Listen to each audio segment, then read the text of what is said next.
Bonsoir Monsieur Béchiza. Bonsoir. L'appel à témoins, c'est ce qu'il fallait faire absolument ce soir? L'appel à témoins est un outil formidable dans ce cas de figure où il y a des traces vidéo, donc des moyens de reconnaissance, que ce soit pour des proches, du déséquilibré, du meurtrier, on peut l'appeler quel que soit le nom, mais dans tous les cas, il peut y avoir des proches qui, par civisme, par esprit citoyen, vont dire on le connaît, mais des très proches, mais aussi des voisins ou des gens qui ont pu le rencontrer. Vous avez beaucoup plus de personnes qu'on ne le croit qui sont physionomistes, qui ont pu le croiser dans le transport. Donc cette procédure est une très bonne procédure. Malheureusement, et c'est surtout pas l'objet ce soir de faire de la polémique, je trouve qu'en France, on l'utilise bien trop rarement. On utilise une procédure particulière pour les disparitions d'enfants. Là, on utilise cette procédure exceptionnelle pour un acte exceptionnel. Je pense que demain, quand cet individu sera sous les verrous, il faudra bien réfléchir à utiliser cet outil moderne parce que cela créera de l'inégalité. J'arrive d'une réunion d'appartement en banlieue et les personnes qui étaient avec moi à Aulnay-sous-Bois m'ont dit « Mais si cette personne avait été ici, l'État n'aurait pas mis ces moyens-là ». C'est un vrai questionnement. C'est un bon outil. Il faut réfléchir à l'élargir. Alors, c'est ce qui a été fait ce soir. On voyait, pendant que vous parliez, quelques photos en illustration. On va peut-être les revoir plein écran, ces photos. Est-ce que, en les voyant, vous vous dites c'est suffisamment précis avec l'expérience de policier que vous avez pour espérer des témoignages intéressants, ou la casquette, les lunettes et le fait que ça soit un peu flou vous fait dire que ça risque de durer encore un peu cette recherche? Ce soir, vous avez des policiers, des gendarmes aussi, parce que vous savez, c'est national, un appel comme ça, qui sont inondés d'appels ou d'éléments qui leur reviennent pour dire « je pense que, je crois que ». Il va y avoir un vrai travail de recoupement. Vous savez, oui, pour un non-initié, on n'est pas particulièrement capable de le reconnaître en état, sauf que il y a le facteur reconnaissance physique, mais il y a aussi le moment, et je le répète, moi j'ai confiance dans les proches. On peut tous avoir autour de soi quelqu'un de déséquilibré ou qu'on sait dans une période instable et qui va se dire, tiens, cette personne qui ressemble à, bah, bizarrement, ça tombe au moment où elle n'était pas là. Alors, il y a une vidéo aussi qui a été tournée par les caméras de surveillance de nos confrères de BFM TV. C'est rapide, c'est assez stupéfiant. 22 secondes en tout. Le monsieur en question arrive avec son fusil à la main.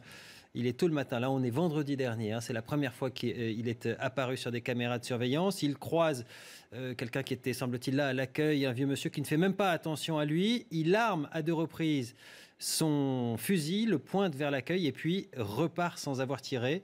Non, sans avoir dit préalablement, la prochaine fois je ne vous raterai pas, phrase qu'il aurait prononcée devant le journaliste qui était présent dans le hall à ce moment-là.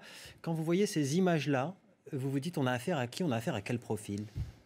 Tout à l'heure, j'ai utilisé un terme déséquilibré. Je me méfie toujours pour ne pas dire qu'il n'est pas responsable. On le verra après.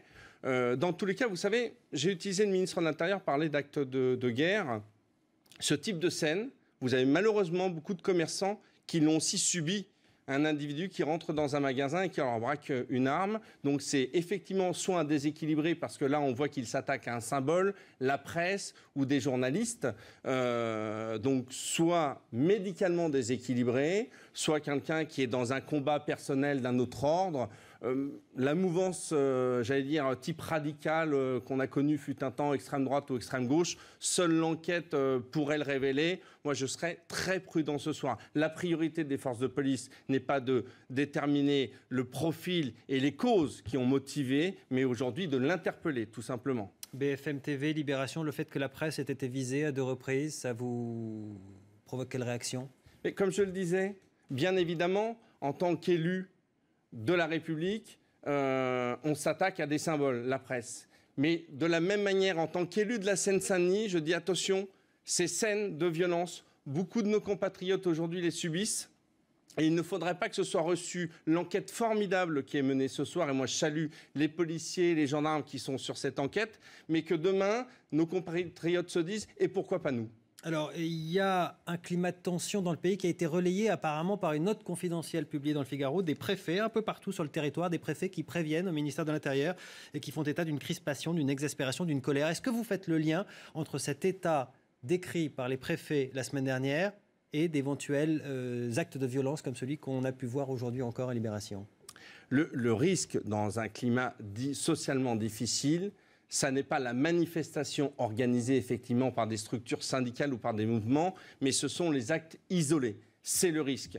Mais ce soir, La prudence appelle à ne pas faire de lien de causalité directe entre un climat social et politique effectivement très détérioré, on le mesure tous sur le terrain, avec un ras-le-bol généralisé sur tous les sujets, la sécurité, la fiscalité, et un acte qui pour le moment est un acte individuel et on n'en sait rien. Merci Bruno Béchiza d'être venu répondre à nos questions ce soir sur ce plateau. Et on va